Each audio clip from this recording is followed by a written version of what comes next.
On the night of July 9, 1958, a narrow Alaskan fjord called Lituya Bay lies perfectly still beneath a pale summer sky.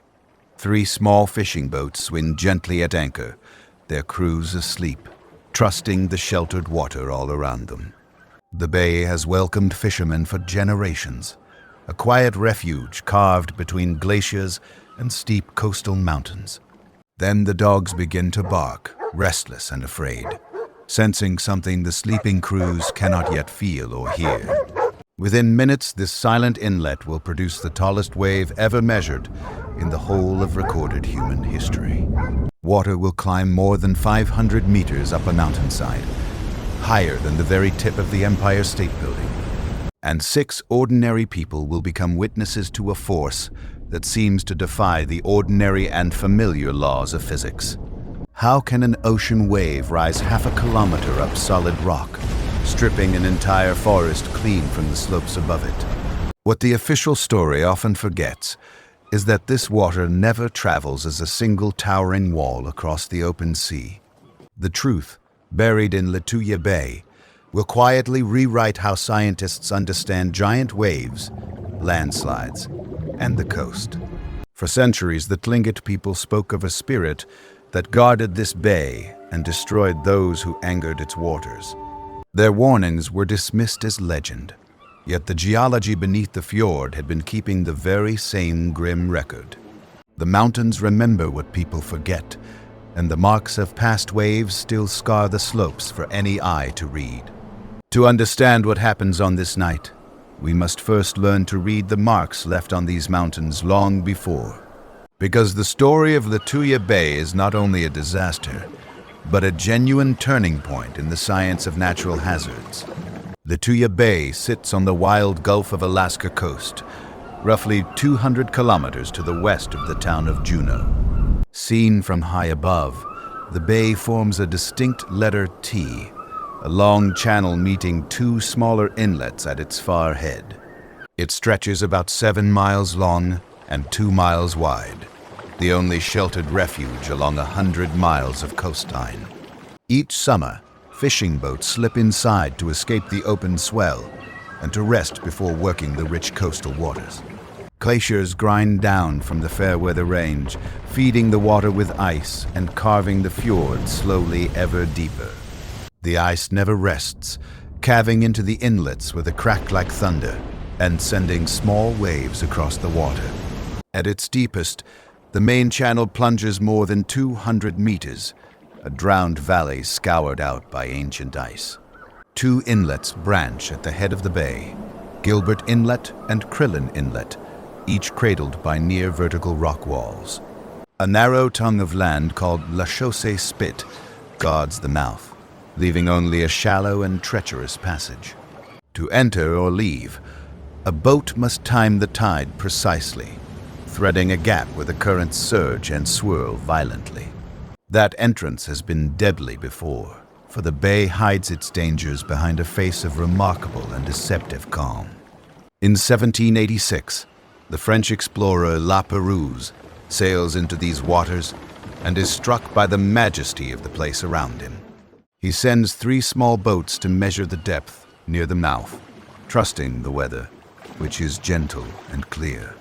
But the fierce tidal current at the entrance, racing at more than 20 kilometers an hour, seizes the little boats. 21 of his men are lost in moments, drawn under by the churning water, and none of the bodies are ever found. In their memory, La Pérouse names the lone island at the center of the bay Cenotaph, a word meaning an empty tomb.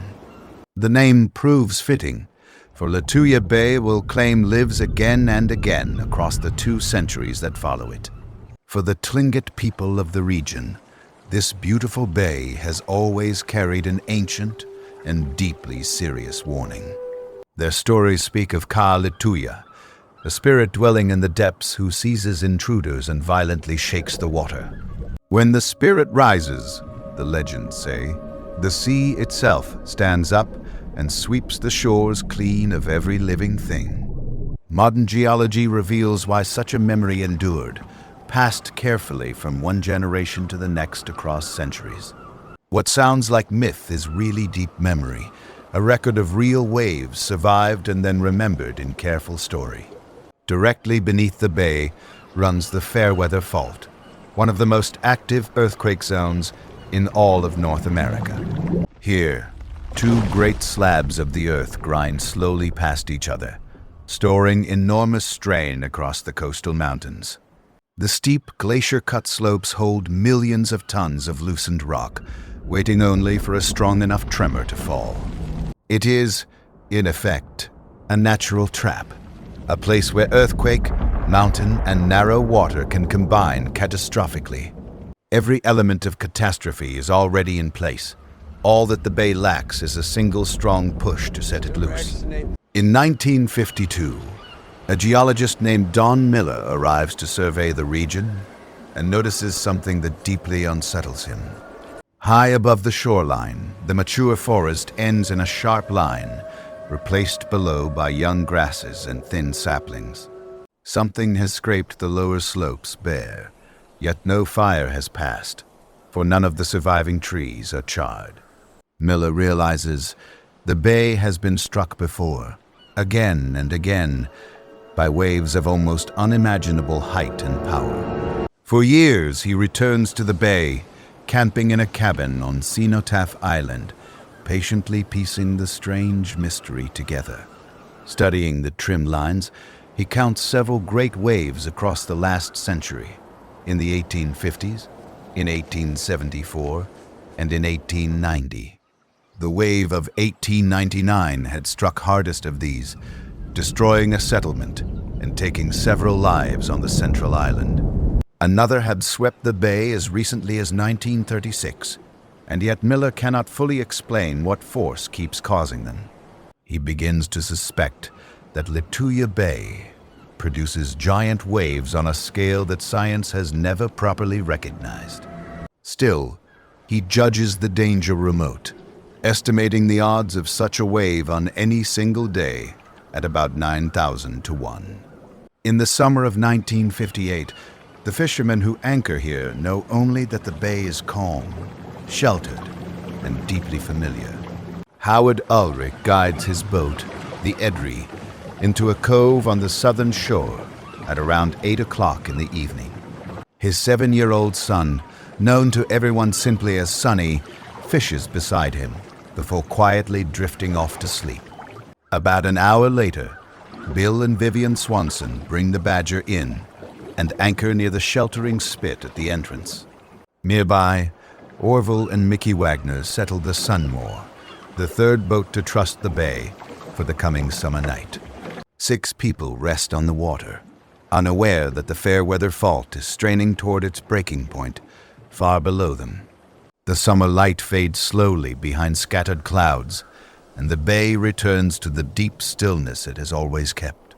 It is an ordinary evening at the edge of Alaska, remote, peaceful, and utterly beyond the reach of any quick rescue. No one on these boats can imagine that the ancient warning of the Tlingit is about to prove precisely and terribly true. At 15 minutes past 10, the ground finally releases the strain it has gathered across decades of silent pressure. A magnitude 7.8 earthquake tears along the Fairweather Fault with sudden and tremendous violence. The rupture races for nearly 200 kilometers, splitting the coastline from one bay to another within seconds. The shock is felt from Seattle in the south to Whitehorse in Canada, across an immense stretch of the continent. In Lituya Bay, the shaking is savage, throwing sleepers from their bunks and setting the anchored boats trembling. Howard Ulrich wakes to a deep roar and climbs on deck, where the whole head of the bay seems to be coming apart. Avalanches of rock and snow pour from the peaks, and a sound like rolling thunder fills the length of the fjord. Bill Swanson, jolted awake on the Badger, stares toward the noise and sees the distant glacier heaving and cracking. The mountains themselves appear to move, a sight so strange that few will believe the fishermen when they describe it. The noise is like an explosion, a deep, booming crack that echoes between the walls of the shaking, narrow fjord. Far up the bay, the shattered face of a glacier seems to leap upward, flinging ice hundreds of feet into the air.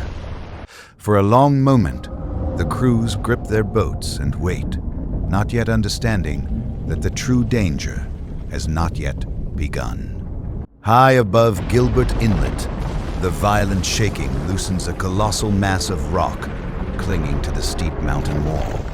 Roughly 30 million cubic meters of stone break free in an instant, a monolith the size of a small mountain. The rock plunges from an altitude near 900 meters, falling almost vertically toward the dark water below. It strikes the head of Gilbert Inlet with a force so immense that the impact is heard 80 kilometers away. In sheer mass, the falling rock weighs close to 90 million tons, the combined load of millions of heavy trucks. This is not the slow, spreading wave of a distant sea quake, but something far more concentrated and far more violent. When a landslide drops into a narrow, enclosed inlet, the displaced water has nowhere gentle or easy to disperse. The falling mass acts almost like an asteroid striking the sea, hurling an enormous volume of water up the far slope. In open ocean, such energy would fan out and fade, but here the walls of the fjord trap and focus every bit of it. The narrow shape that makes the bay a refuge for boats is the very thing that turns a landslide into a monster. This is the crucial difference between an ordinary tsunami and the strange phenomenon unfolding in Lituya Bay tonight. The water does not roll across the bay as a wall. It is flung, splashed, and driven straight up the mountainside. Against the slope facing the rockfall, the surge climbs to a height that still strains ordinary belief to this day. The water reaches 524 meters above the bay, higher than any wave ever recorded on planet Earth. Everything in its path is erased, as forest, soil, and rock are torn away right down to the bare underlying stone. Years later, Howard Ulrich will insist the water splashed to that height, rather than standing up as a single wave. The distinction matters, for it reveals exactly how a landslide can hurl an ocean higher than any human skyscraper. It is not the height of a moving wave, but the mark of where the water reaches before falling back into the bay. From that towering splash, a wave tens of meters high sweeps outward down the entire length of Lituya Bay itself. It races toward the three anchored boats, carrying uprooted trees, great blocks of glacier ice, and shattered debris. What the crews now face is not the record run-up at the head, but a moving wall of water bearing straight down on them. In the darkness, they can only hear it coming, a growing roar of water, ice, and timber rushing through the narrow bay. On the Edrie, Howard Ulrich sees the wave rise around Cenotaph Island and understands at once that he cannot outrun it. He wakes Sonny, fastens a life preserver on the boy, and makes a desperate decision that will save both their lives. He grabs the radio and calls out to the badger in the Sunmore, warning his neighbors that the wave is upon them. Then he tells his frightened son to hold on tight and to pray, and he braces himself to face the coming water. He tries to raise the anchor, but the winch jams, and the heavy chain refuses to release the boat from the bay floor. The heavy anchor, some 60 pounds of iron, has become a deadly weight, chaining the small boat to the bay's floor. As the wave bears down, the sheer strain snaps the anchor chain outright, and the Edrie is suddenly cut loose. Ulrich turns the bow directly into the oncoming water, choosing to meet the wave head-on rather than try to flee. The boat rises up the face of the surge, climbing impossibly high, then pitches over the crest and back down again. Around them, the sea is a churning chaos of logs and ice, a 20-foot chop hammering the small wooden hull without pause. Through the debris, Ulrich fights the wheel, keeping the Edrie afloat as the reflected waves surge back and forth. For nearly half an hour, the water keeps churning, smaller waves rebounding between the steep walls of the narrow bay. Somehow the boat holds together and father and son ride out the worst of it, still upright on the heaving water. Near 11 o'clock, he threads the narrow entrance and escapes to open sea, radioing desperate mayday calls as he goes. Near the entrance, the Badger has no room to turn, and a wave reaches Bill and Vivian Swanson within moments. The surge lifts their boat and carries it backward, stern first, straight toward the long barrier of the sandy spit. Bill Swanson looks down in disbelief and sees the tops of spruce trees passing far beneath the drifting wooden hull. The Badger is swept clean over the Chaussee spit, riding above land that normally rises well out of the reach of water. Beyond the spit, the wave breaks at last, and the boat crashes down hard onto the shallows on the opposite side. A heavy tree trunk smashes into the pilot house, breaking several of Bill Swanson's ribs in the sudden, violent impact. The Badger is finished, taking on water fast, but the couple manage to scramble into their small wooden skiff. With little more than the clothes they are wearing, Bill and Vivian push off into the debris-strewn, freezing water. For 2 long hours they drift in the darkness, injured and exhausted, waiting for any sign that rescue might yet come. At last, another fishing boat, the Lumen, answers Ulrich's calls and finds the Swansons alive against all the odds. Bruised, soaked, and injured, the couple are pulled from the freezing water, having survived what few could imagine. The third boat, the Sunmore, carries Orville and Mickey Wagner, anchored closest of all to the mouth of the bay. Seeing the wave approach, they choose to run for the entrance, hoping to reach open water before the surge strikes. But the wave is faster, and it overtakes the small boat before it can clear the narrow passage into the open sea. The Sunmore is caught and driven under, and Orville and Mickey Wagner are never seen or found again afterward. From the Badger, Bill Swanson watches his neighbors vanish, able to do nothing but witness the loss as it unfolds. The two aboard the Sunmore are the only lives the bay itself takes on this violent and utterly extraordinary night. Their fate is remembered with quiet dignity, a sober reminder of how suddenly the calm water turned against them. Yet the reach of this earthquake extends far beyond the walls of a single remote and glacier-bound Alaskan fjord. 80 kilometers to the north, near Yakutat, another couple returns by skiff from a day out on Kantak Island. As the fault moves, a long stretch of the island's beach suddenly drops away beneath the cold surface of the sea. 3 people standing on that shore vanish with it, lost the instant the solid ground gives way beneath their feet. Across the region, the quake damages bridges, docks, and a water tower, and topples structures near the coastline. On Cenotaph Island, within the bay, a sturdy cabin is swept entirely away, and a lighthouse nearby is destroyed. In all, 5 people lose their lives across the wider disaster, 2 within the bay, and 3 near distant Yakutat. That the toll is not far higher owes everything to the remoteness of this rugged and very thinly settled coastline. Had such a wave struck a crowded harbor instead, the loss of life would have reached a scale almost beyond counting. Through the remaining hours of darkness, the survivors do not rest, but turn their boats back into the ruined bay. Ulrich and the crew of the Lumen sweep the black water with their spotlights, searching the wreckage for the missing. The surface of Lituya Bay is now a floating field of shattered timber, torn roots, and slowly drifting blocks of ice. Millions of trees have been ripped from the slopes, and great rafts of logs spread for miles out into the open sea. The smell of shattered spruce and churned mud hangs over water that only hours before had been perfectly mirror still. The familiar shoreline is unrecognizable, its green forest replaced by pale, naked rock gleaming in the faint light. Where a living forest stood for centuries, a single night has left only stone, silt, and the silence of the water. Dawn reveals the full scale of the transformation, a bay reshaped in a single instant by water and by falling stone. Roughly 4 square miles of forest have been stripped clean away, erased as though scraped by an enormous blade. Where dense woodland stood the evening before, only bare earth and splintered stumps now face the quiet gray water. The 3 boats that entered the bay are scattered, 2 of them destroyed, and only the Edrie survives largely intact.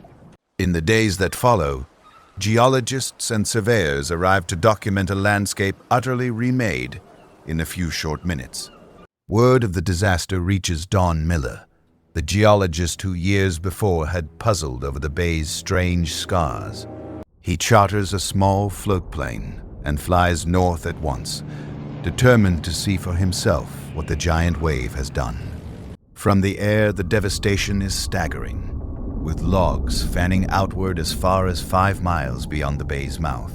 The water below is so thickly choked with debris that the plane cannot safely land anywhere on the churned surface. Miller understands at once that he is looking at direct proof of the very phenomenon he had only suspected before. The fresh trim line now cuts across the mountainside exactly where the wave tore the forest from the steep slope. By comparing the ruined ground against the surviving forest above, geologists can carefully measure the wave's height. The pale scar of stripped forest stands out sharply against the dark green above it, a ruler laid on the mountainside. This sharp boundary, the trim line, becomes the key that finally unlocks the true scale of what happened in the dark. Careful survey work traces the highest damage to 524 meters above the ordinary level of the sea. It is a figure without any precedent, the tallest wave run-up ever documented anywhere in the scientific record. Miller also finds older, fainter trim lines, clear proof that Lituya Bay has unleashed such waves many times before. The bay has been a maker of giant waves for centuries, and the Tlingit legends had preserved that memory faithfully. Miller publishes his findings, and the name of Lituya Bay begins to travel far beyond the coast of remote Alaska. Decades later, careful laboratory models recreate the event, confirming a landslide alone can drive such a run-up.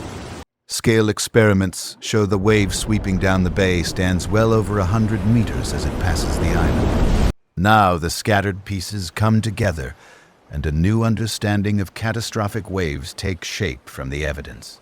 The wave was not born of the seafloor shifting, but of a mountainside collapsing into a narrow, enclosed inlet.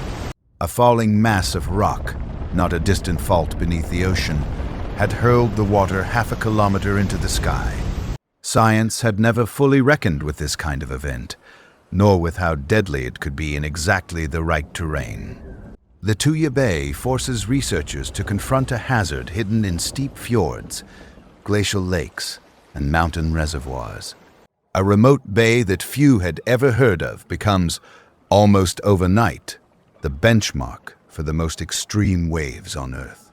In that realization, a single Alaskan night quietly transforms the way the world measures the danger of giant waves. From this event, science adopts a new term to describe waves of such extraordinary and sharply localized height.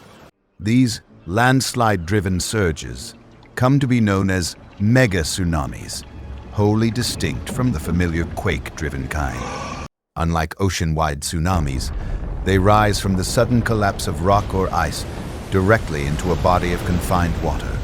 They can tower far higher than any seismic wave, yet their fury is concentrated within a single valley or narrow bay. Lituya Bay becomes the defining example, the case study that every later study of giant waves is measured against. Because of this bay, tsunami science widens to include landslides, rockfalls, and collapsing ice among its causes. Coastlines, dams, and glacial lakes around the world are studied anew for the hidden danger of a sudden collapse. The mystery of the barren slopes, first noticed by Don Miller back in 1952, is at last completely and fully explained. The forest had been scraped away not once, but many times, each by a wave born of the surrounding unstable mountains. The Tlingit spirit that seized intruders and stood the water on end was, in truth, an ancient hazard held in memory. Their legend was never mere superstition, but a warning, encoded in memory and carried safely across many generations. The final numbers give some sense of the sheer scale of the forces unleashed on that single quiet summer night. 30 million cubic meters of rock fall 900 meters and raise a wave 524 meters tall. An earthquake is felt across 1,000 kilometers, and an entire fjord is reshaped in only a few short minutes. No structure built by human hands has ever risen as high as the water that climbed the head of this quiet bay. And against all of it, 4 of the 6 people in the bay live to tell a story that almost no one at first believes. Their accounts, once met with open doubt, become priceless testimony to the largest wave humanity has ever measured. Their survival, as much as the record itself, is what makes Lituya Bay endure in both memory and science alike.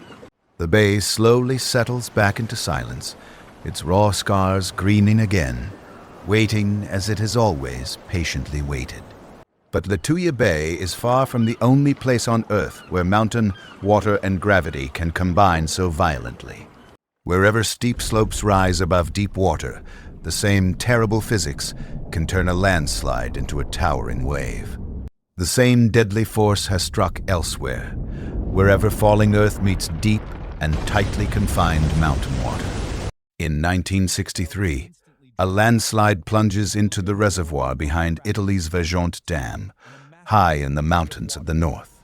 A wave sweeps over the very top of the dam and down into the valley, with devastating loss of life in the towns below. Lituya Bay had shown the world the danger, and Vajont proved how catastrophic it could be near human settlement. In recent decades, scientists have watched this danger grow as warming temperatures reshape the world's cold regions. As glaciers retreat, they expose vast slopes of loosened rock that the ice had braced in place for thousands of years. Meltwater fills new lakes behind fragile natural dams, any one of which could give way in a single violent moment. In 2015, a mountainside collapses into Fjord in Alaska, driving water more than 190 meters up the shore. Geologists now monitor unstable slopes above fjords and reservoirs, warning of what a sudden collapse might unleash. In Alaska's Prince William Sound, scientists watch a vast, slipping slope above Barry Arm with growing concern. Should it fail into the water below, the models warn it could raise a wave rivaling the one that struck in 1958. The conditions that made Lituya Bay so deadly are quietly appearing in more places across a rapidly changing planet. What was once thought a rare freak of geology now looks more like a recurring hazard of a warming, restless world. The question is no longer whether such waves can happen, but where and when the next one will rise without warning. Lituya Bay stands as both a record and a warning, a measure of what the Earth is capable of in a single instant. Its still water hides the memory of the tallest wave ever seen and the patience of a place that has risen before. The Tlingit knew to respect this bay, and the science born here now carries that same warning to the wider world. Perhaps the deepest lesson is that the calmest waters can hold the greatest force, waiting silently for its moment. And so we are left to wonder what other quiet places are keeping records we have not yet learned how to read. The story of Lituya Bay invites us to keep listening to the earth and to the ancient warnings we too easily dismiss.